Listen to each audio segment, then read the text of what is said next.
ওসমানের মতো সাহাবী, জান্নাতের সার্টিফিকেট প্রাপ্ত সাহাবী, কবরের সলজবের কথা চিন্তা করে কান্নাকাটি করতেন। কাঁদতে কাঁদতে কবরস্থানে বেহুশ হয়ে পড়ে গেছেন।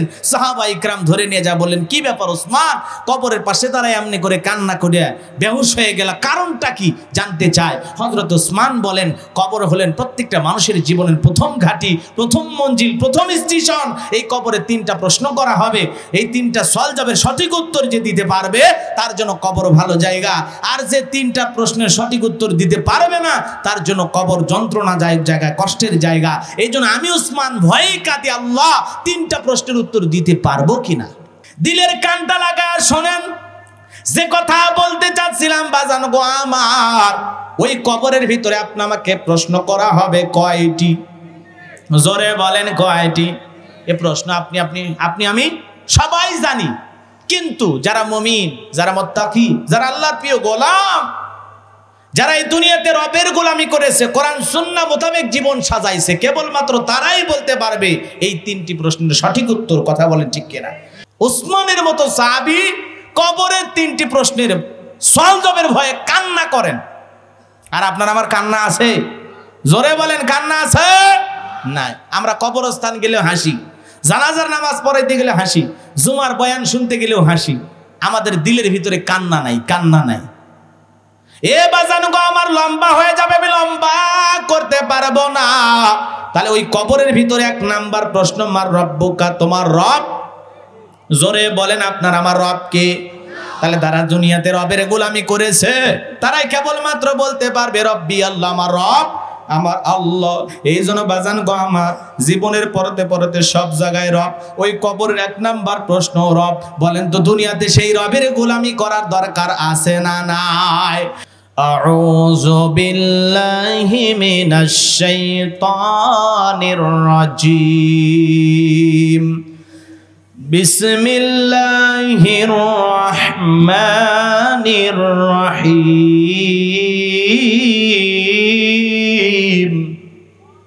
বিতাড়িত মুরদাদ শয়তানের কাছ থেকে আল্লাহ পাকের কাছে আশ্রয় প্রার্থনা চাচ্ছি। পরম করুণাময় সীম দয়ালু আল্লাহর নামে শুরু করছি। সূরার নাম হামিম আস-সিজদা। মনে থাকবে তো ইনশাআল্লাহ? কত নাম্বার সূরা? 41 নাম্বার সূরা। আয়াত নাম্বার কত? কথা বলেন, আয়াত নাম্বার কত?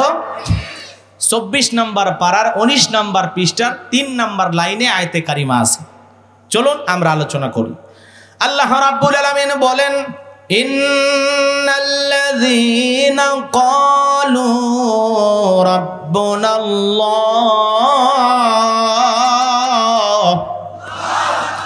আল্লাহ রাব্বুল আলামিন বলেন, নিশ্চয় যারা বলে আমি তাদের রব। আমাদের রব কে? আরো চিল্লায় বলেন, আমাদের রব কে? আসমানের দিকে একটা হাত তুলে সাক্ষী দিয়ে বলেন তো আমাদের রব কে? জোরে করে ডাক দিয়ে বলেন তো আমাদের রব কে? আর একবার কলিজার সবটুকু আবেগ ভালোবাসা উজাড় করে ডাক দিয়ে বলেন তো আমাদের রব কে? আরো জোরে বলেন, আমাদের রব কে? হাতটা নামান বাজান। এই যে আল্লাহ আল্লাহ বলে ডাক দিলাম, বলেন তো আমাদের আল্লাহ খুশি না বেজা? জোরে বলেন বাজান, খুশি না বেজা? এ বাজান গো আমার, এই দুনিয়ার জমিনে অনেক মানুষ আছে অকৃতজ্ঞ, অস্বীকারী। মনে করেন 2 জন বন্ধু আছে, নাম আবুল কালাম, আর একজনের নাম হলো আব্দুল সালাম। 2 জনের মধ্যে সেই রকম বন্ধুত্ব। 2 জন গেঞ্জি কিনলে 2টা, প্যান্ট কিনলে 2টা, মোবাইল কিনলে 2টা। কথাকে বোঝেন নাই মনে হয়? খুব আন্তরিকতা, খুব বন্ধুত্ব, গভীর ভালোবাসা 2 জনের মধ্যে। হঠাৎ করে আব্দুল সালাম বিয়ে করলো, আবুল কালামকে দাওয়াত দিল না। বলেন তো আবুল কালাম এইবার খুশি না বেজার? জোরে বলেন, খুশি না বেজার? যত জায়গায় যায় মানুষ বলে, কি ব্যাপার কালাম ভাই, আব্দুল সালামের বিয়ে তোমার কি দাওয়াত দেয় নাই? বলে, ওই নিমক হারামের কথা বলবা না, ও তো একটা বেঈমান।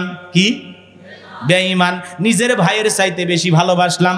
গেঞ্জি কিনলে 2টা কিনছি, মোবাইল কিনলে 2টা কিনছি, প্যান্ট কিনলে 2টা কিনছি, ঘড়ি কিনলে 2টা কিনছি। ওরে এত ভালোবাসা বাড়ছি, যতগুলো ঈদ গেছে প্রত্যেকটা ঈদেই তাকে নতুন জামা কিনে দিয়েছি। আজকে সেই নিমক হারামের বিয়ে হয়, আমারে দাওয়াত দেয় না। বলেন তো এই কথা বলার পিছনে কারণটা কি? কারণ হলো এত ভালোবাসলাম, কিন্তু আজকে তার জীবনের এত বড় একটা অনুষ্ঠান আমারে দাওয়াত দেয় না। আমাদের অবস্থাটা এরই খেয়াল করেন। আল্লাহ পাক এত নিয়ামত আপনাকে আমাকে দিয়েছেন। আমার আল্লাহ বলেন ইন্নাল ইনসানা লিরাব্বিহি লাকানুদ, মানুষ বড়ই অকৃতজ্ঞ, অস্বীকারী। আল্লাহ পৃথিবীতে এত কিছু দিয়েছে বাজান, এরপরে আমরা আল্লাহর কৃতজ্ঞতা প্রকাশ করি না, শুকরিয়া আদায় করি না। কুকুর চেনেন আপনারা? কুকুর, মিস্টার ডগ চেনেন তো? বাড়িতে বসবাস করে, অনেকের বাড়িতে কুকুর থাকার কারণে অপরিচিত মানুষ দেখলে কুকুর কি সালাম দেয়? কথা কন না, আদর করে, কি করে? অপরিচিত মানুষ দেখলে তোর বাড়ি কই, কেন আসছিস, কি খবর, কার সাথে দেখা করতে চাস, কথা কন না, ওর ভাষায় ও চিল্লান শুরু করে। বাড়ির যারা লোকজন আছে বলে চুপ, তখন বলে আচ্ছা বস ঠিক আছে আপনি নামেন। এইবার যখন যেই আগন্ত পথিক আর এই বাড়িওয়ালা দুইজন যখন গল্প করে এক জায়গায় বৈশা, ঠিক কুকুর তখন চতুর্দিক দিয়ে নেজ নাড়ে আর মনে করেন ঘরে ঘরে আর মালিক রে বুঝাইতে চায়, একবার খালি বলেন লোকটারে চেনেন না, কামরায় আর জীবনের 12টা বাজাই দেবে। লেজ নারায়ের চতুর্দিক দিয়ে ঘরে, বাড়ির মালিকজন ও আপনার পরিচিত, আগে বলবেন তো, খামাখাই ডিউটি করলাম, বোঝেন নাই? একটা কুকুর শুকনো হাড় খেয়ে মালিকের বাড়ি পাহারা দেয়, কথা কোন ঠিক কেনা? নাকি কুকুরকে ভুনাগোস্ত খাওয়ায়? কি খাওয়ায়? শুকনো হাড়, যেটা মনে করেন দাঁতের ভিতরে নিয়ে অনেক কষ্ট করেও খাওয়া সম্ভব হচ্ছে না, চাবানো সম্ভব হচ্ছে না, তখন ওই কুকুরকে ডাক দেয়, লালু কই গেলি, ফেলে দে, আর বলে ফি সাবিলিল্লাহ খা। আসলে কি ফেল করার পরে দেয় নাই? কথা বোঝেন নাই? নিজে যখন ব্যর্থ হয়েছে, ওই শুকনো হাড় খেয়ে, রোদ নাই, বৃষ্টি নাই, ঝড় নাই, তুফান নাই, মালিকের বাড়ি পাহারা দেয় কুকুর, কথা বলেন ঠিক কে না? ও মুসলমান, যে আল্লাহ এত সুন্দর জমিনে আপনাকে আমাকে বসবাস করার সুযোগ করে দিল, হায়াত দিলেন, হায়াতের জিন্দেগিতে চলতে গিয়ে স্ত্রী দিলেন, সন্তান দিলেন, টাকা দিলেন, সম্পদ দিলেন, এত কিছু দেওয়ার পরেও আমরা কেন আল্লাহর গোলামি করি না? আমরা কেন আল্লাহকে সিজদা দেই না? আমরা কেন আল্লাহর প্রিয় হতে পারি না? তার মানে বোঝা যায় কুকুরও তার মালিকের শুকরিয়া আদায় করে, আমরা মুসলমান তার চাইতেও বেশি খারাপ হয়ে গেছি, কথা বলেন ঠিক কিনা? এই জন্য কৃতজ্ঞতা প্রকাশ করতে হবে কার? আসমানের মালিক, জমিনের মালিক, আপনার আমার হায়াতের মালিক, রিজেকের মালিক। এখানে বসে আছি, আপনাকে আমাকে নিয়ে আসছেন কে? এই যে কথা বলতে পারতেছি, সুন্দর জবানের ব্যবস্থা করে দিয়েছেন কে? এই জন্য আল্লাহ রাব্বুল আলামিন বলেন ইন্নাল্লাযীনা ক্বালু রাব্বুনাল্লাহ, নিশ্চয়ই যারা বলে আমি তাদের রব। আমাদের রব কে? আরো জোরে বলেন আমাদের রব কে? এ বাজান গো আমার, আল্লাহ আল্লাহ বলে ডাক দিলে আমার আল্লাহ খুশি হয় নাকি বেজার হয়? আমার আল্লাহ খুশি হয়। ভালো করে বোঝার চেষ্টা করবেন, কথা অনেক বলা যাবে বাজান, সময় তো আমার হাতে নাই। সংক্ষিপ্ত পরিসরে যে কথা বলতে চাই, আসমান জমিনের মালিক আল্লাহ পাক আপনাকে আমাকে সৃষ্টি করার পর রুহের জগতে আল্লাহ পাক আপনাকে আমাকে প্রশ্ন করেছিলেন, আনাস্তু বিরব্বিকুম, আমি কি তোমাদের রব নই? আপনি আমি সবাই সেদিন সবাই মিলে জবাব দিয়েছিলাম কালু বালা, অবশ্যই আপনি আমাদের রব। এই পৃথিবীর জমিন আসার পর আপনি আমি যখন এই পৃথিবীর জমিনে এসেছি, আল্লাহ রাব্বুল আলামিন সর্বপ্রথম যে ওহী নাজিল করলেন, ইকরা বিসমি রাব্বিকাল্লাযী খলাক, পড়ো তোমার রবের নামে যিনি তোমাদেরকে সৃষ্টি করেছেন। বলেন তো বাজান, এই আয়াতের ভিতরে রব শব্দ আছে না নাই? জোরে বলেন আছে না নাই? এই জন্য বাজান গো আমার, দুনিয়ার নানান শিক্ষা থাকতে পারে, হাজারো পথ থাকতে পারে, হাজারো শিক্ষা আপনাকে জ্ঞানী বানাইতে পারে, কিন্তু কোরআন সুন্নাহর জ্ঞান যদি আপনার ভিতরে না থাকে, আপনি শিক্ষিত পণ্ডিত নামের মূর্খ, কথা বলেন ঠিক কি না? এই জন্য সন্তানদেরকে যদি আপনি মানুষের মতো মানুষ বানাইতে চান, সর্বপ্রথম কোরআন সুন্নাহর শিক্ষা দেওয়ার দরকার আছে না নাই? আর কোরআন শিক্ষা দেওয়া হয় কোন জায়গায়? আরো জোরে বলেন কোন জায়গায়? এই জন্য সন্তানদেরকে আমরা মাদ্রাসায় পড়াবো তো ইনশাআল্লাহ?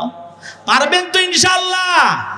একটা সন্তান যদি হাফেজ হয়, আলেম হয়, মুফতি হয়, মুহাদ্দিস হয়, এই এলাকার সবচাইতে বড় খতিব হয়, বলেন তো বাজান আপনার আমার দিলটা ভরবে কিনা? হাফেজের বাবার সম্মান আছে না নাই? আলেমের বাবার সম্মান আছে না নাই? সন্তান যদি গায়ক হয় বাবা খুশি হয়, সন্তান যদি নায়ক হয় বাবা খুশি হয়, সন্তান যদি শিল্পী হয় বাবা খুশি হয়, সন্তান যদি ক্রিকেটার হয় বাবা খুশি হয়। খুশিতে এলাকায় বোঝেন নাই, মিষ্টি বিলায়। কিন্তু ছেলে যদি হাফেজ হয় বাবা তো খুশি হয় না, কিন্তু বাবাটা যদি মুমিন হয়, বাবার অন্তরে যদি আল্লাহর ভয় থাকে, অবশ্যই ওই বাবাও খুশি হবে। এই জন্য আমাদের সন্তানগুলোকে মাদ্রাসায় দেওয়ার দরকার আছে না নাই? দেবেন তো ইনশাল্লাহ। আল্লাহ আমাদের সন্তানগুলোকে দ্বীনের দায়ী হিসেবে কবুল করুন। ছিলে বলেন আমিন, আরো জোরে বলেন আমিন। শিক্ষার কোনো বিকল্প নাই। শিক্ষা জাতির, হ্যাঁ, সুশিক্ষা জাতির মেরুদণ্ড। কথা বলেন ঠিক কিনা? আমরা অনেকেই বলি যে হুজুর শিক্ষাই জাতির মেরুদণ্ড। না, অনেক শিক্ষিত মানুষ আছে ফেন্সিডিল খায়। কথা বলেন না কেন? অনেক শিক্ষিত ছেলেপেলে আছে যারা পেশাব করে পানিও নেয় না। আছে না এরকম আল্লাহর বান্দা? হ্যাঁ, কুকুরও যেমন পেশাব করে পানি নেয় না, ওর অবস্থাও তাই। কথা কন ঠিক কিনা? রাগ করতেছেন আপনারা না? করেন, সমস্যা কি? আমাদের যা হওয়ার হয়ে গেছে। যেটা এটা বলতেছে এটা বোনাসটাই। রাগ করেন না বাজান গো আমার, গভীর মনোযোগ দিয়ে কথাগুলো শুনবেন। জীবনের পরতে পরতে যেই সূরাটি না পড়লে আমাদের নামাজ হয় না, ওই সূরার 1 নাম্বার আয়াত সূরাতুল ফাতিহা। আলহামদুলিল্লাহি রাব্বিল আলামিন। যাবতীয় প্রশংসা, সমস্ত প্রশংসার একমাত্র মালিককে। সৃষ্টিগুলোর রব যিনি, প্রতিপালক যিনি, সমস্ত প্রশংসা তার জন্য। কথা বলেন ঠিক কিনা? বলেন তো আয়াতের ভিতরে রব শব্দ আছে না নাই? এরপরে বাজান গো আমার, আপনি আমি যখন নামাজের মধ্যে দাঁড়াইয়া রুকুতে চলে যাই, রুকুর যে তাসবিহ আছে সুবহান রাব্বিয়াল আযীম, রব শব্দ আছে না নাই? জোরে বলেন আছে না নাই? রুকু হতে যখন আপনি আমি দাঁড়াই কি বলি? রব্বানা লাকাল হামদ, রব শব্দ আছে না নাই? এরপরে আপনি আমি যখন সেজদায় মাথা নত করি, সেই সময় যে তাসবিহ পড়ি সুবহানা রাব্বিয়াল আলা, সুবহানা সুবহানা রাব্বিয়াল আলা, রাব্বিয়াল আলা, রব শব্দ আছে না নাই? এত সুন্দর করে পড়ার সময় আছে খালি শোনা শোনা শোনা শোনা এমন ভাবে পড়তেছে, সবিনের তেল কয় না সুবহানাল্লাহ কয়, বুঝার কোনো উপায় নাই। কথা কোন ঠিক কেন? খালি ফিস ফিস করে আছে না এরকম? হ্যাঁ, নাকি সুন্দর করে বলা লাগবে সুবহানা রাব্বিয়াল আলা আলা? উচ্চারণগুলো সুন্দর করার দরকার আছে না নাই? এ বাজান গো আমার, নামাজ যখন শেষ হয়ে যায়, মুনাজাত যখন আপনি আমি করি, আল্লাহর কাছে যখন দুহাত পেতে দোয়া করি, কি বলি? রব্বানা আতিনা ফিদ দুনিয়া হাসানাতাও ওয়া ফিল আখিরাতি হাসানাতাও ওয়া কিনা আযাবান নার। সূরা বাকারার 201 নম্বর আয়াত। আল্লাহ রাব্বুল আলামিনের কাছে মুনাজাতে বলি, হে আমাদের রব, হে আমাদের প্রতিপালক, আমাদেরকে দুনিয়ার কল্যাণ দান করো, আখিরাতের কল্যাণ দান করো, আর ওই কঠিন জাহান্নামের আগুন থেকে মুক্তি দাও। বলেন তো বাজান গো আমার, দুনিয়া আখিরাতের কল্যাণ দেওয়ার একমাত্র মালিক কে? আরো জোরে বলেন কে? জাহান্নামের আগুন থেকে মুক্তি দেওয়ার মালিক কে? আর আমরা মনে করি যাবতীয় কল্যাণ দেয় বাবা। হ্যাঁ, এরকম ধান্দা আছে না? কোন পীর, কোন পীর সাহেব আপনার আমার যাবতীয় কল্যাণ দিতে পারে না, ভাগ্যের পরিবর্তন করতে পারে না। ভাগ্যের পরিবর্তন করে দেওয়ার একমাত্র মালিক আমার আল্লাহ। কথা বলেন ঠিক কিনা? তাহলে মুনাজাতে কার নাম? আরো জোরে বলেন কার নাম? এই পবিত্র কোরআনুল কারীমের 175 জায়গায় রব শব্দ এসেছে বাজান গো আমার। পবিত্র কোরআনুল কারীমের ভিতরে 114টি সূরা, এর সর্বশেষ যে সূরাটির নাম হলো নাস, তার 1 নাম্বার আয়াত কুল আউযু বিরাব্বিন নাস। রব শব্দ আছে না নাই? এ বাজান গো আমার, রুহের জগৎ থেকে শুরু করে জীবনের পরতে পরতে সব জায়গায় রব। আপনি আমি যেদিন মারা যাব, মসজিদের মাইকে যেদিন এলান হবে এই গ্রামের অমুক ব্যক্তি বেঁচে নাই, ইন্না লিল্লাহি ওয়া ইন্না ইলাইহি রাজিউন, আপনি আমি মারা যাওয়ার সংবাদ শুনে পাড়া প্রতিবেশী কাঁদবে, আত্মীয় স্বজন কাঁদবে, ছেলে কেঁদে বলবে বাবা নাই, মেয়েটা কেঁদে বলবে বাবা নাই, প্রিয়তম স্ত্রী কেঁদে বলবে স্বামী নাই, কলিজার টুকরা মা বাবা কেঁদে বলবে আমার কলিজার ধন নাই। পাড়া প্রতিবেশী আত্মীয় স্বজন সবাই মিলে কান্নাকাটি করবে। আপনাকে আমাকে জীবনের শেষ বিদায় দেওয়ার জন্য ওই বড়র পাতা গরম পানি কইরা গোসল করাইয়া মশারির ভিতরে উলঙ্গ কইরা আপনাকে আমাকে গোসল করাইয়া এ বাজান গো আমার জীবনের শেষ গোসলটা আপনি আমি করব নাকি অন্য মানুষ করাইয়া দেবে? এ মুসলমান আল্লাহর গোলাম, 3-4 তলা বাড়ি বানাইছেন, দামি টাইলস লাগাইছেন, জীবনের শেষ গোসল কি ওই বাড়ির ভিতরে হবে? জোরে বলেন হবে? এ বাজান গো আমার ওই ভারতের রাজস্থানের পাথর দিয়া বাড়ি বানাইছেন, ওই বাড়ির ভিতরে আপনার আমার জীবনের শেষ গোসল হবে না। আপনাকে আমাকে টেনে হেসরে বাড়ির বাহিরে নিয়া গাছের তলে ফাঁকা জায়গার ভিতরে গোসল করাইয়া দিয়া সাদা 3 টুকরা কাপড়ের মধ্যে জড়াইয়া চকলেটের মতো মোড়াইয়া এমন এক খাটিয়ার উপরে তুলবে। মসজিদে কতদিন দেখেছি, কিন্তু ওই খাটিয়ার যাত্রী আপনি আমি সবাই কথা বলেন ঠিক কি না? এ বাজান গো আমার ওই খাটিয়ার উপরে শোয়া 4 জন যাত্রী দইরা আপনাকে আমাকে কবরের ভিতরে রেখে আসবে। একে একে 3 জন করে কবরের ভিতরে নামবে। আস্তে আস্তে কবরের ভিতরে লাশটা রাখার পর এক এক করে সবাই উঠে আসবে। আপনার আমার কবরে কেউ থাকবে না। এরপরে বাঁশের বিছানা বিছায়া দেবে। এ বাজান গো আমার বাঁশের বিছানা বিছায়া দেওয়ার পর ওই কবরটা একটু হালকা অন্ধকার হয়ে যাবে, একটু চিকন চিকন ওই বাঁশের ফাঁস দিয়া দূর আকাশটা একটু হালকা হালকা দেখা যায়। এরপরে যখন কলার পাতা চাটাই বিছাইয়া দিয়া ওর উপরে যখন মাটি দিয়া দেবে, কবরের আর কোনো আলো থাকবে না, কবরটা হয়ে যাবে অন্ধকার। আত্মীয় স্বজন যারা আছে কবরের ভিতরে মাটি দিয়া একে একে সবাই যখন কবর রেখে চলে আসবে বাজান গো আমার, ওই অন্ধকার কবরে আপনাকে আমাকে একা একা থাকতে হবে। নবীজি ডেকে বলেন যে কবরে চলে গেল তার চাইতে অসহায় আর কেউ নাই। আমার নবী বলেন ক্বালা রাসূলুল্লাহ সাল্লাল্লাহু আলাইহি সাল্লাম ইন্নামাল কুবুর রাউযাতুম মিন রিয়াদিল জান্নাহ আও হুফরাতুম মিন হুফারিন নার, রাহু তিরমিজি। বিশ্ব নবী ডেকে বলেন যে ব্যক্তির আমল ভালো, মৃত্যুর সঙ্গে সঙ্গে আল্লাহ রাব্বুল আলামিন তার কবরটাকে জান্নাতের বাগান বানায়া দিবেন। বলুন সুবহানাল্লাহ। আমার নবীজি ডেকে বলেন যে ব্যক্তির আমল খারাপ, ওই কবরে রাখার পর ওই কবরটা হবে তার জন্য জাহান্নামের আগুনের গর্ত। ওই কবর বড় কঠিন জায়গা, ওই কবরে একা একা থাকতে হবে বাজার। বন্ধু বান্ধব আত্মীয় স্বজন বিছানাপত্র কিছুই থাকবে না, ইন্টারনেট মোবাইল আলো বাতি কোনো কিছু থাকবে না। যেই কবরে জানালা দরজা কোনো কিছু নাই রে বাজান গো আমার, ওই অন্ধকার কবরের পাশ দিয়ে কত মানুষ হেঁটে যায় একটা বারো চিন্তা করে না। এই কবরস্থানে যারা শুয়ে আছে ওদের মতো একদিন আমাকেও শায়িত হতে হবে, একবারও চিন্তা করে না। কবরস্থানের পাশ দিয়ে হেঁটে যায় আর মোবাইলের মধ্যে ডিজে গান শোনে।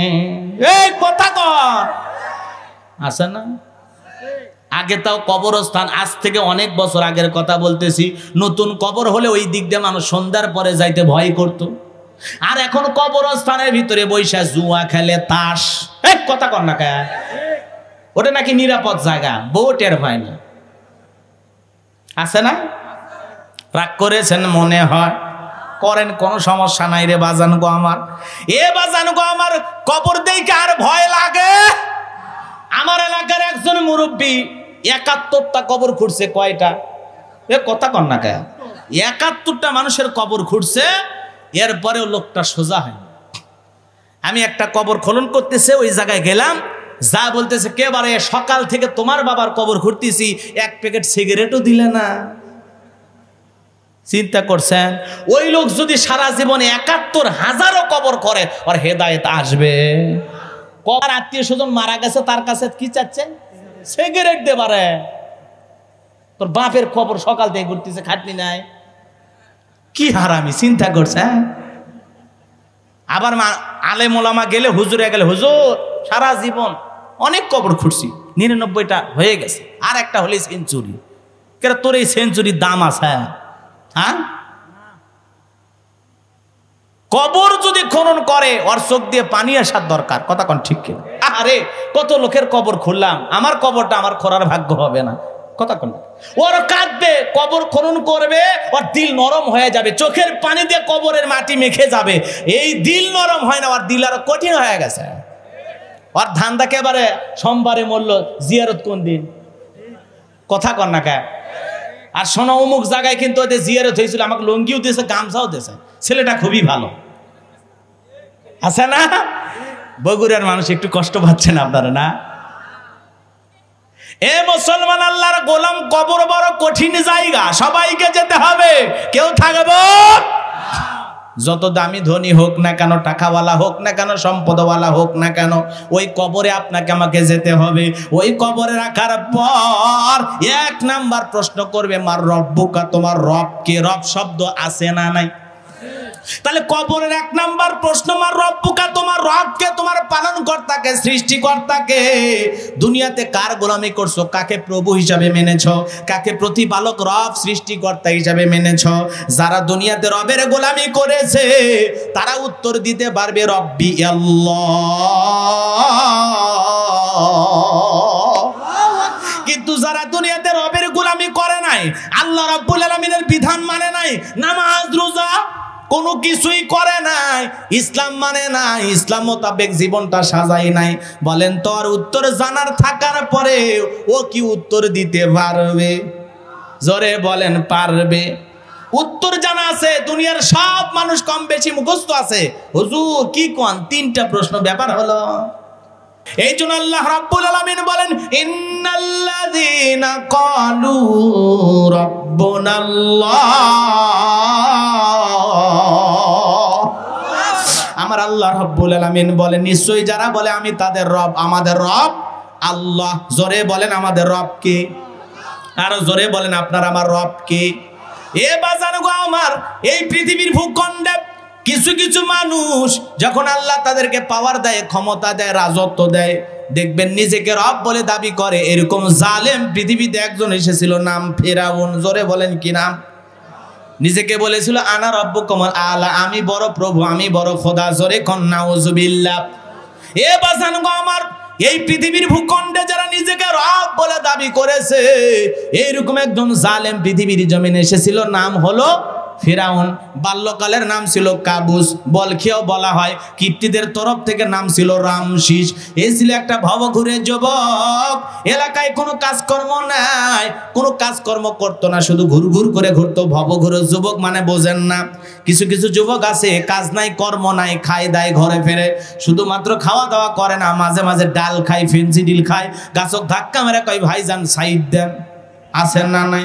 বউ যখন দরজা খুলে ডাক দেয়, বউর কাছে ডাইরেক্ট যায়, ডাক দেয়, মা তুই দরজা খোল। বউ কই কি ব্যাপার, আমি না তোমার বউ হই? কই এমন খাওয়া খাইছি তুই বউ না মা ভুলে গেছি। কথা কর না কে? এরকম আছে না নাই? ফিরাউন ছিল ভবঘুরে যুবক, এলাকায় কোনো কাজকর্ম নাই। বাল্যকালের বন্ধু হামানকে নিয়ে মিশরে চলে গেল। মিশরে যাওয়ার পর সর্বপ্রথম হলো তরমুজের ক্ষেতের লেবার। এরপরে ওই দেশের একটা সরকারি গোরস্থানের দারোয়ান লাগবে। ইন্টারভিউ চলতেছে, হাজার হাজার মানুষ লাইনে দাঁড়ায় গেছে। ওই কাবুস নামের ফিরাউন ওই লাইনের মধ্যে দাঁড়ায় গেছে। বাদশার সামনে যখন চলে গেছে, ইন্টারভিউ শুরু হয়ে গেছে, বাদশাকে ডেকে বলে, বাদশা আপনার চাইতে ভালো মানুষ আমি জীবনে আর কাউকে দেখি নাই। বোঝেন নাই? দুষ্ট লোকের মিষ্টি কথা, দুষ্ট লোকের মিষ্টি কথা। পাম দেওয়া শুরু করছে, ডিজিটাল পাম। কথা বোঝেন নাই? যে যেমন পাম দিতে পারে তার দাম তত বেড়ে যায়। রাগ করছেন মনে হয়? রাগ করছেন? আহা, একটু টাকা পাওয়ার আশায়, একটু পদ পাওয়ার আশায় কে কত ধান্দাবাজি করতেছে দুনিয়ায়। খালি তেলের ওপর চলতেছে দুনিয়া। কথা কর না কে? আছে না নাই? আছে না নাই? চেহারা খারাপ, দেখতে ভালো না, মন চায় না সাপোর্ট করতে, মন চায় না লোকটার পক্ষে কথা বলতে, কিন্তু বাধ্য হয়ে বলা লাগে। হ্যাঁ হ্যাঁ হ্যাঁ, আপনার চেহারার দিকে তাকাইলে সাক্ষাৎ। কথা কর না কে? একরে বাপ রে বাপ, আপনার মতো মানুষই হয় না ভাই, আপনি তো জিবরাইলের ছোট ভাই। কথা কর না কে? কিন্তু আসলে ওই শয়তানের খালাতো ভাই। কথা কর না কে? ওর যে চরিত্র, ইয়াবা খায়, ফেন্সিডিল খায়, গাঁজা খায়, মদ খায়, দুনিয়ার আকাম বদকাম যা আছে সব করে, এরপরে ভালো বলা লাগে। কথা কর না কে? এ দুনিয়াতে দেখতেছেন না? রাগ করেছেন আপনারা, মনে হয় কষ্ট পাচ্ছেন? ভালো করে বোঝার চেষ্টা করবেন বাজান গো আমার। এইবার কাবুস নামের ফিরাউন বলে, আপনার চাইতে ভালো মানুষ দুনিয়াতে নাই। বিদেশ থেকে আপনার দেশে আসছি বড় মায়ায় পড়ে, আমি যতটুকু জানি আপনি অসম্ভব একজন ভালো মানুষ, দয়া করে যদি গোরস্থানের চাকরিটা আমার দিয়ে দেন, আমার স্ত্রী আছে, মা বাবা আছে, তাদেরকে নিয়ে ভালোভাবে থাকতে পারবো। বাদশার সামনে এমন ভাবে কথাগুলো উপস্থাপন করলেন, বাদশার শুনেই মায়া লাগে গেল। কথা বোঝেন নাই? ডাইরেক্ট বলতেছে ইন্টারভিউ বন্ধ করো, এই কাবুজ নামের ছেলেটাকে আমি সরকারি গোরস্থানের দারোয়ান বানায় দিলাম। এইবার সরকারি গোরস্থানের দারোয়ান হওয়ার পর সে চিন্তা করলো, বাদশা তো মাসে মাসে বেতন দিবে, ঠিক আছে, কিন্তু এই বেতন দিয়ে তো ওপরে ওঠা যাবে না। ফেরাউনের টার্গেট কি নিচের দিকে না ওপরের দিকে? উপরে ওঠা লাগবে, ওপরে যাইতে হবে। এই কথা চিন্তা ভাবনা করে বলে, শোনো, তোমরা যারা গোরস্থানে লাশ দাপন করবা, প্রতি লাশ প্রতি আমার একটা করে দিরহাম দেওয়া লাগবে। একটা করে দিরহাম না দিলে আমি লাশ দাপন করতে দেব না। সমস্ত মানুষ চিন্তা করে একটা দিরহামের জন্য বাদশার দরবারে বিচার দেব, লাশ পয়সা গুলে শেষ হয়ে যাবে। অতএব একটা টাকা যদি পায়, এই গোরস্থানের ছেলেটাই পাক। এই কথা চিন্তা করে মানুষ একটা করে দিরহাম দেওয়া শুরু করলো। এ বাজান গো আমার, আল্লাহর খেলা বোঝা বড় দায়। ডায়রিয়ার কলেরা শুরু হয়ে গেল, প্রতিদিন হাজার হাজার মানুষ মারা যায়। এত হাসপাতাল ডাক্তার সেই সময় ছিল? কথা বলেন, ছিল না। এ বাজান গো আমার, আমাদের সমাজে মহামারী আসলো, নাম হলো করোনা। কি নাম বলেন? একবার, দুইবার, তিনবার করে ভ্যাকসিন দিলাম, এখন আর টেনশন আছে। এখন ঔষধ আবিষ্কার হয়েছে বাজান গো আমার, ভ্যাকসিন আবিষ্কার হয়েছে, এই জন্য আর টেনশন নাই। যত মরার কথা শুনছিলাম যে ধরলে ছুইলে অবস্থা খারাপ, অথচ কত মা বোন আছে স্বামী করোনায় অসুস্থ, স্বামীর সেবা যত্ন করেছে, মহিলার কিছুই হয়নি। কথা কান, করোনায় বাবা মারা গেছে, ভাই মারা গেছে, স্বামী মারা গেছে, সন্তান মারা গেছে, কেউ তারে কবরস্থানে পর্যন্ত নামাই নাই। হাজার হাজার হুজুরেরা, আলেমেরা, মাদ্রাসা পড়ুয়া ছাত্ররা, তারা হাজার হাজার মানুষকে দাফন করেছে, তাদের জীবনে কিছুই হয় নাই, কোনো রোগ হয় নাই, আলহামদুলিল্লাহ বলেন। কিন্তু যে শুনছিলাম, বাপরে বাপ, সেই রকম ভয়। আজকে পুরো পৃথিবীতে এখনো হিসাব করা হচ্ছে কত মানুষ মারা গেল। ওই হিসাব করে তো লাভ নাই। ভারতের কিছু কিছু রাজ্য আছে, যেই রাজ্যে প্রতি বছরে মদ খায়া লক্ষ লক্ষ মানুষ মারা যায়। কি খায়া? জোরে কোন, কি খায়া? মদ খায়া। তো যাই হোক বাজান গো আমার, আমি লম্বা করতেছি, কষ্ট হচ্ছে আপনাদের, বিরক্ত হইতেছেন? মানুষজন একটা করে দিরহাম দিতে দিতে দিতে দিতে অল্প দিনের ব্যবধানে এমন পরিমাণে টাকার মালিক হয়ে গেল, টাকা রাখারই আর জায়গা নাই। কথা কন না কেন? রাগ করেছেন মনে হয়? এ বাজান গো আমার, ভালো করে বুঝার চেষ্টা করবেন। এইবার কাবুস নামের ফেরাউন এত টাকা হওয়ার পর কি করবে চিন্তা করলাম, আমি জনসেবামূলক কাজ করব। বাদশার দরবারে চলে গেল, বাদশা, আমার কাছে কিছু টাকা পয়সা হয়েছে, আমি এই টাকা দিয়ে একটু জনসেবামূলক কাজ করতে চাই। বাদশা বলে, তো ভালো উদ্যোগ, ভালো ছেলে তুমি, বলেন তো টাকাগুলো কা? কথা কয় না। টাকা কা? জনগণের। ওই যে জনগণকে ব্ল্যাকমেল কইরা, বিপদে পইরা জনগণের কাছ থেকে একটা করে নিতে নিতে এত টাকার মালিক হয়ে গেছে। আপনি কি মনে করেন বরাদ্দ হয় 5 কোটি টাকা রাস্তা, ব্রিজ, দেখবেন 1.5-2 কোটি টাকা দিয়ে কোনো মতে কাজ করে, ব্রিজ উদ্বোধন হওয়ার আগে ভেঙে পড়ে। কথা কর না খে? রাস্তার বরাদ্দ হয়েছে 5 কোটি টাকা, কোনো মতে রাস্তাতে বলছে রাস্তা, এরকম হাত দিলে ওই রাস্তার পিচ উঠে যায়, এমনকি ছাগল পেশাব করলে রাস্তা ভেঙে যায়। আচ্ছা না নাই? তবে আলহামদুলিল্লাহ এখন যে রাস্তাগুলো হচ্ছে ঢালাই দিয়ে, এগুলো ভালো, এগুলো বহুদিন টিকবে আশা করা যায়। কথা কন ঠিক কিনা? আর সবাই সচেতন থাকবেন, এগুলোর বরাদ্দ অনেক কোটি টাকা, বিদায় রড দিচ্ছে কিনা, রডের পরিবর্তে অন্য কিছু দিচ্ছে কিনা অবশ্যই খেয়াল রাখা লাগবে। কারণ যদি দেখেন কোথাও রডের পরিবর্তে অন্য কিছু দিচ্ছে, সাথে সাথে 999-এ ফোন দেবেন। পারবেন না? হ্যাঁ, আপনার আমার অধিকার, আপনাকে আমাকেই প্রতিষ্ঠিত করা লাগবে। হ্যাঁ, চোখের সামনে দুর্নীতি হচ্ছে, অন্যায় হচ্ছে, আর চুপ করে থাকবেন, যা করে করুন, তাহলে তো সমস্যা। প্রতিবাদ করতে, ভাই রড এত পাতলা করে বিছিয়েছিস কেন? ভালো করে বিছা, কথা কর ঠিক কেন? এখানে কত টনের রড দেওয়ার কথা, এই যে কম বেশি হয়ে যায় অনেক সময়, দেখেন না? তো যাই হোক, আল্লাহ পাক ওনাদের হেদায়েত দান করুক, জোরে কোন আমিন।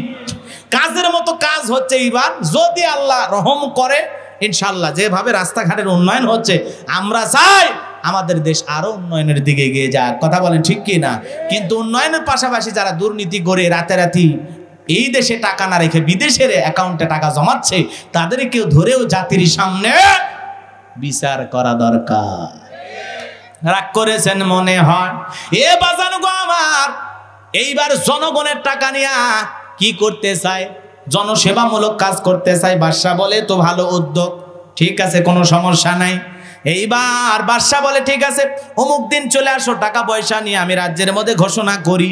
এইবার রাজ্যের মধ্যে ঢোল পিটায় ঘোষণা করা হলো, কে কে আসো অভাবগ্রস্ত, খাজনা দিতে পারো না, কে কে আসো বিপদে, খাইতে পারো না, গোরস্থানের দারোয়ান তোমাদের টাকা পয়সা দিয়ে সহযোগিতা করবে, তোমাদের খাজনা পরিশোধ করে দেবে। এই স্লোগান শোনার পর হাজার হাজার মানুষ বাদশার দরবারে হাজিরি হয়ে গেল। এইবার গোরস্থানের দারোয়ান তাদের সামনে আস্তে আস্তে টাকাগুলো দেওয়া শুরু করলো। কারো খাজনা পরিশোধ করে দিল, কাউকে টাকা পয়সা দিয়ে দিল, গরিব মানুষকে খাদ্যের জন্য টাকা দিল, ঘর বাড়ি করার জন্য টাকা দিল। এই অবস্থা দেখার পর সমস্ত জনগণ যায় আর বলে, আহারে, রাজ্যের বাদশা যদি ওই ব্যক্তি না হয়া গোরস্থানের দারোয়ান হইতো, আমাদের কপাল খুলে যেত। বলেন তো বাজার, নির্বাচনের আগে একটু জনসেবামূলক কাজ করা দরকার আছে না নাই? আমার এলাকাতে এক নেতা এসে রাস্তার মধ্যে ইট পাড়তেছে। ইট চেনেন না আপনারা? এলাকায় তো ভাটা আছে, কথা কন নাকি আপনারা? বাপরে বাপ, না ইটও চেনে না, ইট পাড়তেছে। মানুষজন বলতেছে, বাবা ব্যাপার কি, তুমি তো এখনো কিছুই হও নাই, তুমি কেবল নতুন নতুন নেতা নেতা ভাব, তো ইটে পারতেছে, ব্যাপার কি? কয় আপাতত ইট পেরে দিতেছি, আপনাদের দুঃখ কষ্ট আমার সহ্য হয় না। এই যে বৃষ্টির দিনে কাদা পানি, ছেলে মেয়ে স্কুলে যেতে পারে না, আপনারা হাট বাজারে যাইতে পারেন না, আপনাদের দুঃখের কথা মনে হইলে রাতে আমার ঘুম আসে না। আপাতত ইট পেরে দিয়ে গেলাম, আর ভবিষ্যতে যদি আমি নেতা হতে পারি, আমার মার্কায় যদি একবার সিল মারতে পারে, আমার 1 নাম্বার টার্গেট এ কাঁচা রাস্তা পাকা করে দেব। এই স্লোগান দিয়ে জনগণের মন কায়রা নিয়ে একবার যদি জনগণ সিল মেরে দেয়, নেতা কারে খুঁজে পাওয়া যায় না। নেতা এখন ঢাকা শহরে ফ্ল্যাট ভাড়া নিয়ে আরাম করে। রাগ করতেছেন নাকি? আমি কারো নাম নিছি না, কারো নাম নেব না, এই বদভ্যাস আমার নাই। ভালো করে বোঝার চেষ্টা করবেন বাজানো গো আমার। সমাজের বাস্তবতা তুলে ধরতে হবে, সঠিক কথা বলতে হবে, জাতির ঘুম ভাঙাইতে হবে। কি আর কত ঘুমাবেন? একটু ঘুম ভাঙানোর দরকার আছে না নাই? হ্যাঁ, একটু খেয়াল করে শুনেন বাজান গো আমার, বিবেক দিয়ে কথাগুলো ভেবে নেবেন আর বোঝার চেষ্টা করবেন। এইবার সমস্ত জনগণ যায় আর গোরস্থানের দারোয়ানের প্রশংসা করে, আর সবাই বলে, আহারে এই ছেলেটা কত ভালো, কত ভালো। বলেন তো টাকাগুলো ছিল কার? জনগণ। জনগণের টাকা দিয়ে জনগণকে আবার বিপদে এমন ভাবে দিয়েছে, জনগণ খুশিতে বাহবা দিতেছে। তবে আমাদের দেশে অবশ্য এরকম দুর্নীতি নাই, এরকম ঘুষের কোনো সিস্টেম নাই, আছে নাকি? শোনো এই দেশটার গল্প করি, দেশটা মনে হয় স্বপ্নপুরী, সুদখোর ঘুষখোর মদখোর জুয়াখোর হে তাই আছে ভুরি ভুরি, হে তাই আছে ভুরি ভুরি। এ দেশে অসৎ কামাই কেউ করে না, তবে ঘুষের টাকা পেলে কেউ তো ছাড়ে না। টেবিলের নিচ দিয়ে হাত বাড়িয়ে কালো টাকাটা নেই ছাড়িয়ে, টেবিলের নিচ দিয়ে হাত বাড়িয়ে কালো টাকাটা নেই ছাড়িয়ে। করছে ওরা বড় দেশের চুরি, করছে ওরা বড় দেশের চুরি। শোনো এই দেশটার গল্প করি, কথা বলা ঠিক কিনা? যুবক চাকরি নিতে গেলে কত লাখ? হ্যাঁ, 10 লাখ, 20 লাখ, 15 লাখ টাকা ছাড়া চাকরি নেই। মামু আছে যার, চাকরি আছে তার, আর উপরে টেলিফোন, এই আমার ভাতিজা, আহো ভাতিজা, নাকি কম? হ্যাঁ, মুসলমান আল্লাহর গোলাম হৃদয়ের কান পেতে কথাগুলো শুনে যা। ওই মামু খালুর টেলিফোনে চাকরি পাওয়া যায়, তাছাড়া মেধা দেখে আর চাকরি দেওয়া হয় না। কথা কোন ঠিক কে না? একটু খেয়াল করে শোনেন, লম্বা হবে, আমি লম্বা করতে পারবো না, অনেক কথা বলা যায়। সহজ কথা বলতে চাচ্ছিলাম বাজান গো আমার, নেতার পেছনে স্লোগান দেবেন, বুঝে শুনে দেবেন। কার পেছনে স্লোগান দিচ্ছেন বুঝে শুনে দেন, কথা কন না কে? আমরা তো ওই 1.5 টাকার বিড়ি আর 3 টাকার চা হইলে কি স্লোগান বললো? ভাইয়ের চরিত্র ফুলের মতো পবিত্র, নামাজ পড়ায় কুক্ত, গাঁজা খায় 5 ওয়াক্ত, ঘুম চুরিতে পাকা ভক্ত, শয়তানের 1 নাম্বার ভক্ত, হুজুরদের জন্য খুবই শক্ত, চুষে খাই গরিবের রক্ত। কথা কন না কে? কই নেতা পাইছি একখান আব্দুল কাদের দুলাভাই, দুলাভাই আছে যেখানে আমরা আছি সেখানে, দুলাভাই গেছে কবরে, তোমরা কেন পড়ে? এই জন্য খালি ওই 1.5 টাকার বিড়ি আর ওই 2-3 টাকার চা খাইয়া পাগল হয় না, একটু বুঝে শুনে চলেন, কথা কম। হ্যাঁ, সৎ, যোগ্য, নির্ভীক এরকম মানুষকে সমাজের নেতা বানাইলে তারা বিপদের দিনে এমন নেতা দরকার যে জনগণের দুঃখে কাঁদে, জনগণের সুখে হাসে। কথা কোন ঠিক কিনা? যে সব সময় জনগণের কথা চিন্তা করে এমন আদর্শ নেতা আল্লাহ আমাদের ভাগ্যে দান করুন। চিল্লা বলেন আমিন। রাগ করেছেন মনে হয়? এ বাজার লম্বা হবে, আমি লম্বা করতে পারবো না। এইবার গুরুস্থানের দারোয়ান তার প্রশংসা জনগণ করা শুরু করলো। ওই দেশের মন্ত্রী ছিল, মারা গেল, নির্বাচন শুরু হয়ে গেল। আগে তো জনগণের মন কাইরা নিছে। সমস্ত মানুষ বলে কারে ভোট দিবা? কয় ভোট দিবা কোনখানে? কয় ফিরাউন যে মার্কা তার আছে তার মাঝখানে। কয় মার্কারে মার্কা, তরমুজ মার্কা আছে না? তরমুজ মার্কায় দিলে ভোট শান্তি পাবে দেশের লোক। অমুক ভাইয়ের 2 নয়, এলাকাবাসীর উন্নয়ন। যারে ডাকলে কাছে ভাই সেই তোমাদের ট্যাবলেট ভাই, বল্টু ভাই। এ কথা কর না কে? বল্টু ভাই যেখানে আমরা আছি, কি স্লোগান দিয়া! আমরাও কম খারাপ না। নির্বাচনের সময় মেম্বারের কাছ থেকে, চেয়ারম্যানের কাছ থেকে যারা নির্বাচনের প্রার্থী হয় ওদের কাছ থেকে 500 টাকা 1000 টাকা করে ঘুষ নেয়। এরকম ভোটারও আছে না? নাই আছে। বলে আমার বাড়িতে 6টা ভোটার আছে, অমুক নেতা আইছিল 6000 কইছি, আমরা দিতে রাজি হই নাই। তুমি বাবা কত ভরবা? ওই নেতা বলতেছে তাহলে আমি 8000 দিলাম, আরে 6টা ভোট আমারে দিন। তাহলে যেই দেশের জনগণ নেতাকে ভোট দেওয়ার আগে নোট খায়, ঘুষ খায়, বিড়ি খায়, চা খায়, সেই নেতা, সেই দেশের নেতা কি আব্দুল কাদের জিলানী হবে? তোমার চরিত্র যেমন, নেতাও জুটবে তেমন। নিজে ভালো হইলে নেতাও ভালো পাবেন। কথা কোন ঠিক কিনা? তা আগে নিজে ভালো হন। খালি বললেন হ্যাঁ ভোট দিলাম, চেয়ারম্যান সাহেব কোনো কাজ করলো না। কাজ করবে কেমনে? ওই চেয়ারম্যান ইলেকশন করতে গিয়ে ওনার 3 কোটি টাকা ঋণ হয়েছে। আগে ওই 3 কোটি টাকা পরিশোধ করবে, তারপরে তো উন্নয়ন। এই জন্য জনগণ যতদিন ভালো না হবে ততদিন আমাদের ভাগ্যের উন্নয়ন হবে। আপনাকে আমাকে আগে স্বচ্ছ হতে হবে, আপনাকে আমাকে আগে সৎ হতে হবে, আপনাকে আমাকে আগে সত্যবাদী হতে হবে। আপনার আমার চরিত্র আগে ভালো করা লাগবে। কথা বলেন ঠিক কিনা?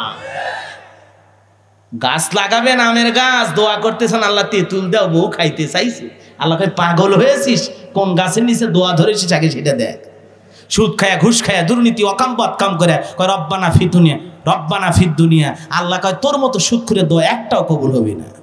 কথা কোন ঠিক কিনা? আগে নিজেরকে পরিবর্তন করেন, তাহলে দেখবেন সমাজও পরিবর্তন হবে ইনশাআল্লাহ। এ বাজার গো আমার, এইবার এক চান্সে সমস্ত জনগণ ভোট দিয়ে মিশরের মন্ত্রী বানায় দিল। কাকে? জোরে বলেন কাকে?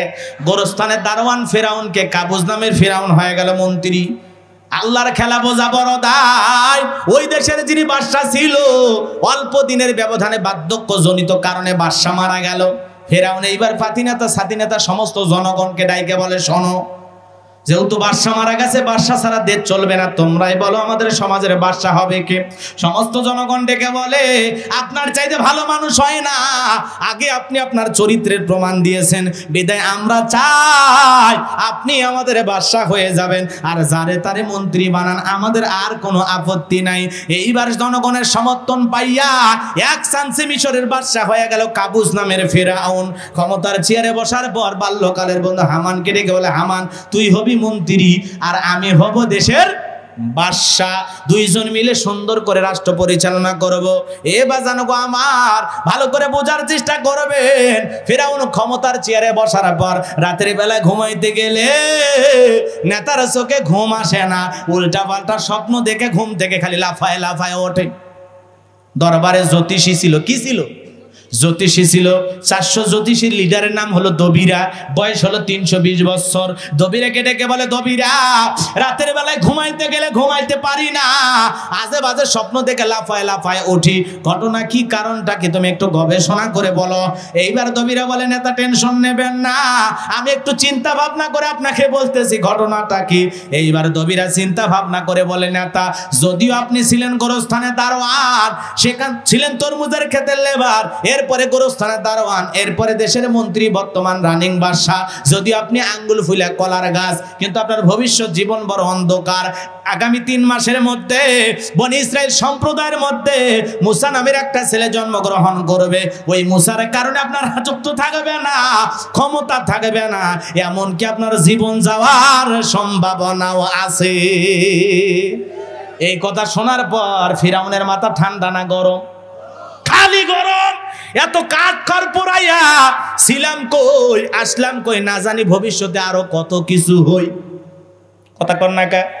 আর কোথাকার একটা পিচ্চি ছেলে জন্মগ্রহণ করবে, ওর কারণে রাজত্ব ক্ষমতা থাকবে না, এটা তো মেনে নেওয়া যায় না। যদি দবিরা বলতো মুসা দেবে যাই নামাজ পেরে খানকা নিয়ে বসে থাকবে, নামাজ রোজা করবে আর কিছুই করবে না, শুধু দাই নামাজ পেরে তসবি ঠেলবে, তাহলে কি ফিরাউনের মাথা গরম হতো? নাকি ফিরাউন পারলে সরকারি খরচে খানকা 2-4টা বানায়া দিত? কিন্তু মুসা দেবে ওর রাজত্ব ভেঙে চুরমার করবে, ওর ক্ষমতা থাকবে না, ওর জীবনও যেতে পারে। তাহলে নেতা কি আসতে দেবে? জোরে বলেন। এই জন্য দেখবেন যারা খানকা নিয়ে বসে আছে ওদেরকে কেউ কিছু বলে না। কথা কন না কে? যারা খানকা নিয়ে বসে আছে, পীর মুরিদিনে বসে আছে, মাথার পিছে জট, পিন্দা থাকে চট, হাতে গাঞ্জার পট, ওদেরকে কেউ কিছু বলে না। মাজারগুলো হলো গাঁজা খাওয়ার নিরাপদ জায়গা। কথা কন না কে? মাজারে গাঞ্জা টানলে পুলিশেও দেখে না। কথা কন না কে? আপনারা রাগ করেছে? মাজারে গাঁজা আছে না নাই? আহা, কত বাবা আছে, নাম দিছে ল্যাংটা বাবা, পরনে কাপড় নাই, বিড়ি খাওয়াইয়া মুরিদ বানায়, নাম দিছে বিড়ি বাবা, ঘরের ভিতরে খানায় কাবা বানাইয়া মুরিদদেরকে দিয়া হজ করাইতেছে, নাম দিছে হজ বাবা। কথা কন না কে? এই জন্য মাঝে মাঝে চিন্তা করি, না জানি কোন দিন পায়খানা মাথায় নিয়ে ঘুরে নাম দেয় পায়খানা বাবা। কথা কন ঠিক কিনা? আজ কত শিকল বাবা, তালা বাবা, জট বাবা, আইরে বাবার অভাব নাই। বেশি বাবা হওয়া ভালো না খারাপ? যার বাবা যত বেশি তার জন্ম তত খারাপ। কথা কন না কে? বাবা বেশি হওয়া লক্ষণ ভালো না। নিজের বাবারে দেখে না, জীবনে বাবার জন্য একটা কমলা কিনে বাড়িতে নিয়ে আসে না, আরো পীর বাবারে ভক্তি করার জন্য, পীর বাবার দরবারে যাওয়ার জন্য গরু ছাগল নিয়ে ট্রাক ভর্তি করে রওনা দেয়। ওই ট্রাক ভর্তি গরু পীর সাহেবের দরবারে দেয়, পীর সাহেব 2-3টে জবাই করে খাওয়ায়, আর বাকি সব বিক্রি করিয়া ব্যাংকের অ্যাকাউন্টে টাকা জমায়। বলেন তো, কোনো মুরিদ যদি অসুস্থ হয়, কোনো পীর সাহেব কি লক্ষ লক্ষ টাকার চেক দান করা দেখছেন? বোঝা লাগবে। এই জন্য গরু কোনো মাজারে দিয়ে লাভ নাই, দরবারে দিয়ে লাভ নাই। গরু যদি দেওয়া লাগে, এলাকায় যে মেয়ের বিয়ে হচ্ছে না, গরিব মেয়ে, ওর বিয়ের অনুষ্ঠানে গরু জবাই করে মেহমানদারি করান, আল্লাহর আরশ খুশি হবে। কথা বলেন ঠিক কিনা? বাবার দরবারে ছাগল দিয়ে লাভ নাই। এলাকায় এতিমখানা মাদ্রাসা আছে, ওই মাদ্রাসার এতিম বাচ্চাদের ছাগল জবাই করে খাওয়ান, ওরা ছাগলের গোশত খেয়ে আল্লাহর কোরআন তেলাওয়াত করবে, আল্লাহর আরশ খুশি হবে। কথা বলেন ঠিক কিনা? দেওয়া লাগবে জিন্দা মানুষকে, মরা মানুষ দিয়ে লাভ নাই। কথা কন না কে? বাবা চলে গেছে, বাবা যদি ভালো হয় জান্নাতের মধ্যে আছে। কথা কন না কে? আর কিছু কিছু বাবার দরবারে দেখবেন, বাপ রে বাপ, মশুরি টাঙায় রাখছে, কে বাবা কি মশা ধরছে? হ্যাঁ, এরকম আছে না না দরবার? আহা, এক পাগলি মারা গেছে, জটালা পাগলি, মাজার কইরা লেখা রাখছে পাগলি শাহ রহমতুল্লাহ আলাই। হা হা, মানুষ আমাদের হুশ নাই। কথা কন ঠিক কিনা? মাজার দেখলে গাড়ি স্লো কইরা ব্রেক কইরা টাকা দিচ্ছে, আর ওই মানুষ সে সামনে কত প্রতিবন্ধী, কত ফকির, কত মিসকিন, কত দরিদ্র লোক দাঁড়ায়, 1 টাকা বাড়ি করে না। কথা কন, টাকা দরকার কার আর দেয় কারে? আমাদের সংশোধন হওয়ার দরকার আছে না না? হ্যাঁ, এই জন্য কোনো ভণ্ড পীরের কাছে যাওয়া যাবে, কোনো তালা বাবা, সালা বাবা, গামছা বাবার কাছে যাওয়া যাবে? ভণ্ড পীর যেখানে আমরা নাই, যেতে হবে হক্কানি আল্লাহ ওয়ালাদের কাছে। পীর ছিল শাহজালাল, শাহ ফরান, শাহ মাকদুম, বাইজিদ বুস্তামি, আব্দুল কাদের জিলানী, বগুড়ার শাহ সুলতান। কথা বলেন ঠিক কিনা? এই যে আল্লাহ ওয়ালাদের মাধ্যমে জমিনে ইসলামের প্রসার হয়েছে। আল্লাহ ওয়ালা নিঃসন্দেহে ভালো জিনিস। এই জন্য আল্লাহ পাক বলেন, অকুনু মা'আস সাদিকিন, তোমরা সত্যবাদীদের সঙ্গী হও। তাই যে আল্লাহ ওয়ালার চেহারার দিকে তাকাইলে আল্লাহর কথা স্মরণ হয়, যার পা থেকে মাথা পর্যন্ত নবীর সুন্নত দিয়ে ঢাকা, এমন হক্কানি আল্লাহ ওয়ালার কাছে যাওয়া লাগবে যে আল্লাহ ওয়ালা নিজে ইমামতি করে মুরিদদেরকে নামাজ আদায় করে। কথা বলেন ঠিক কিনা?